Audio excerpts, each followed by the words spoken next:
Hi there, my name is Sarah Martin and I am the quitting coach, and just coming on weekly to share and do a little reflection, and always starting with a practice. I want to start with a really easy practice today of getting us into our bodies, right? So many times we've been trained to just be in our minds all the time, right? And I don't know about you, but mine can try to drive me crazy. So the more I can be in my body, in my heart, and more grounded, the saner I feel. And sometimes I have to do a lot of different practices.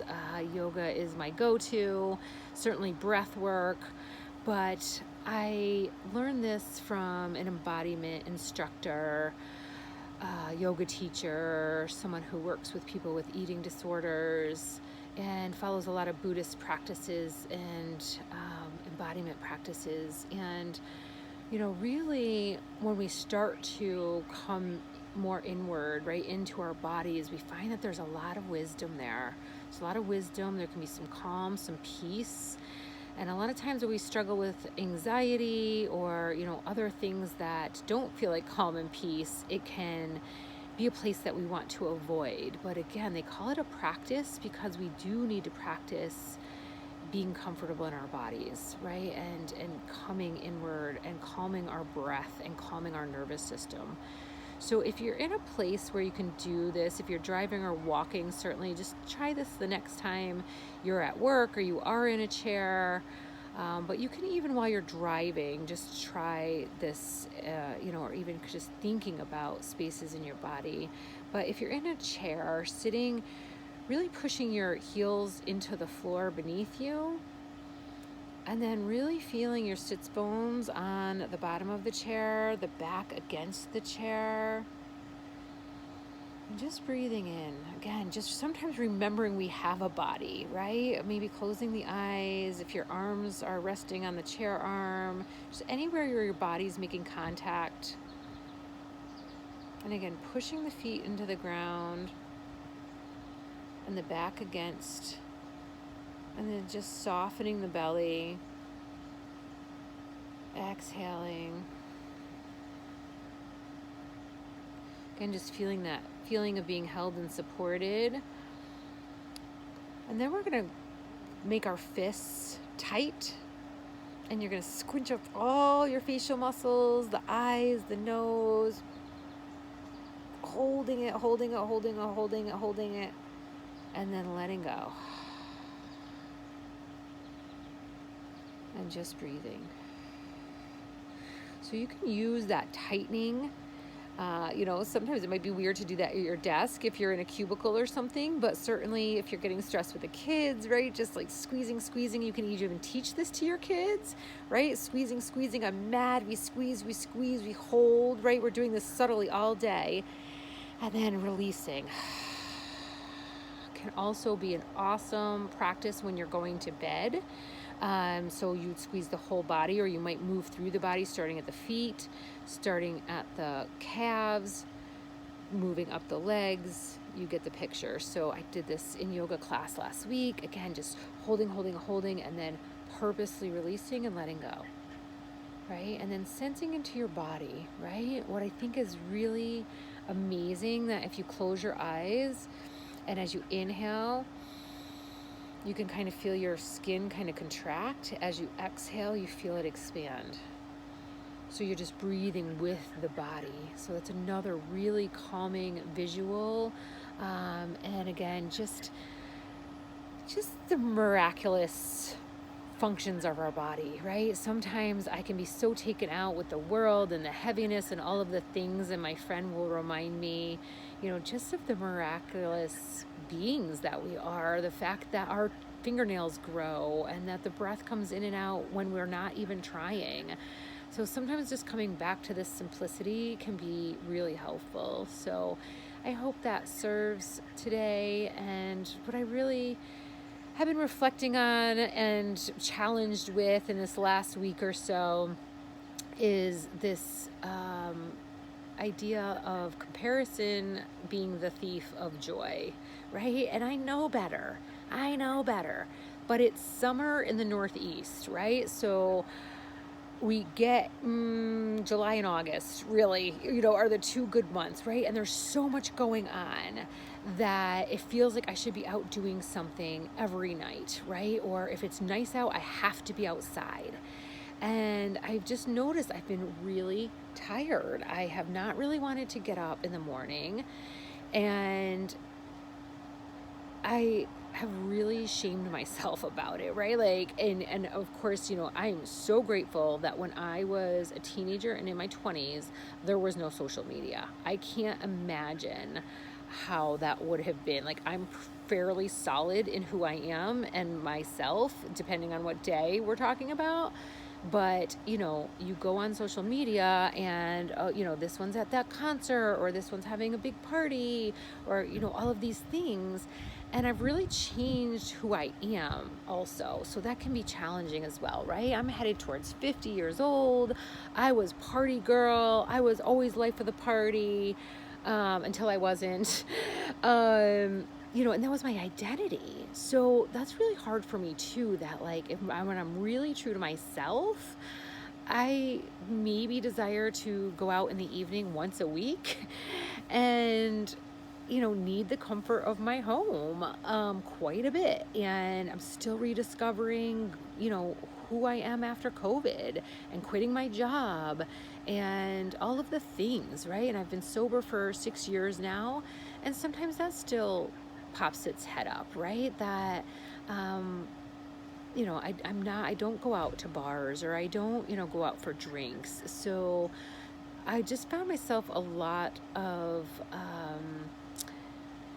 just expectations I've been putting on myself. And, like I said, comparing, even though I know better, right, on social media of, oh, they're having such a great time. And, I am needing so much rest right now. And like, what is that about? It's summer. I should have all this energy.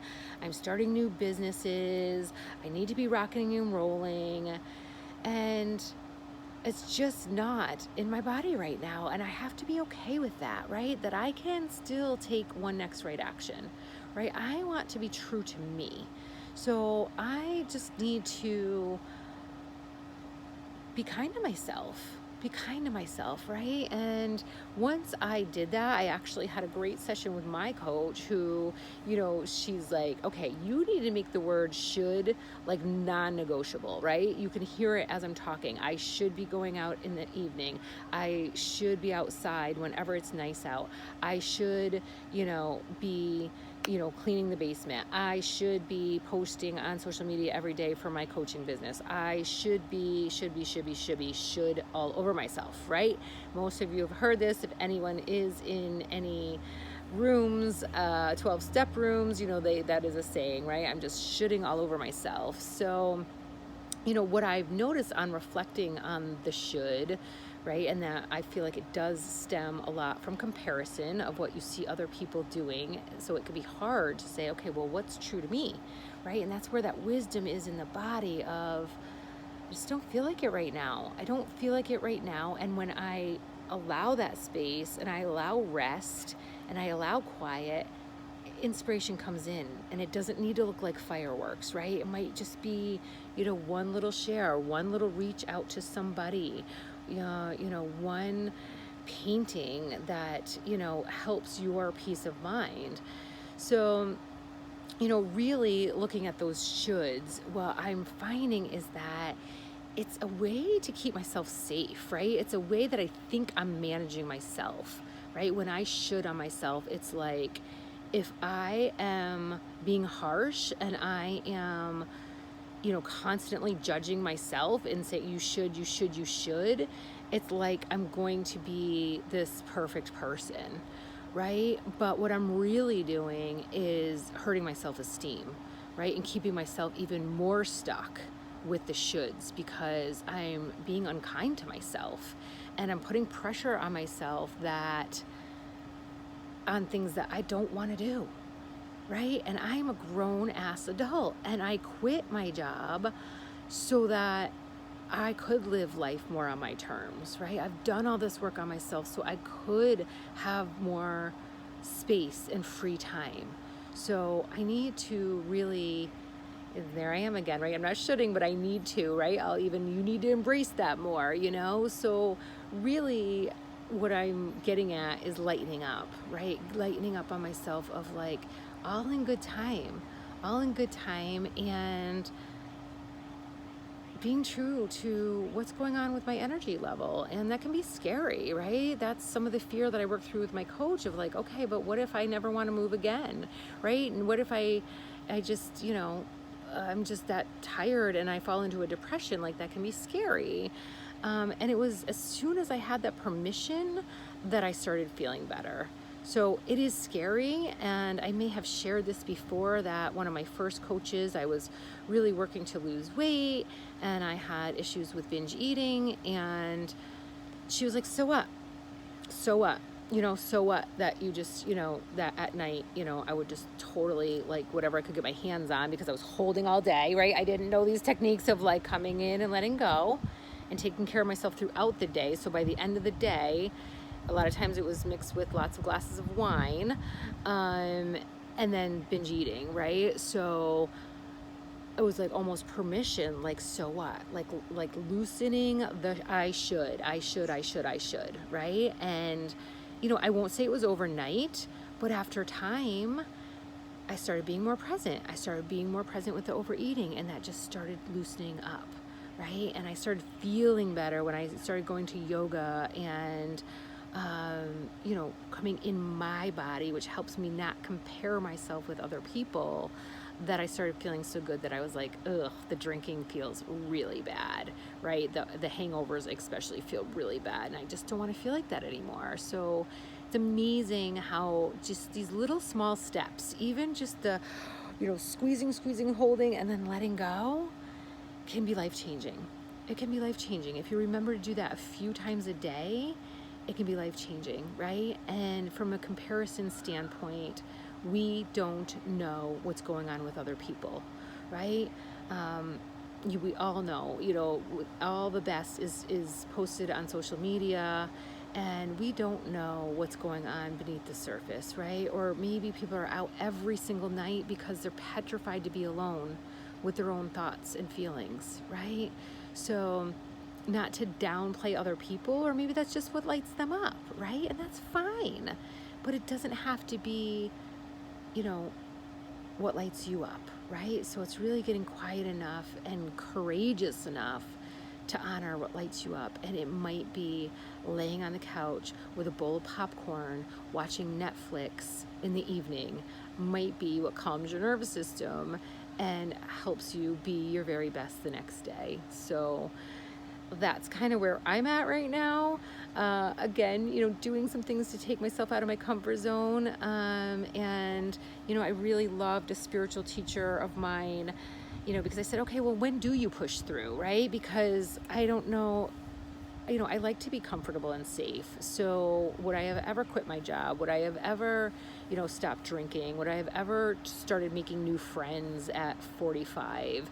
And the answer was, you push through when it's for your expansion, right? So if I'm pushing through to go to a party just because I don't want to let people down, but I don't feel like it, and it's not going to fill me up or charge me up, then maybe I back out.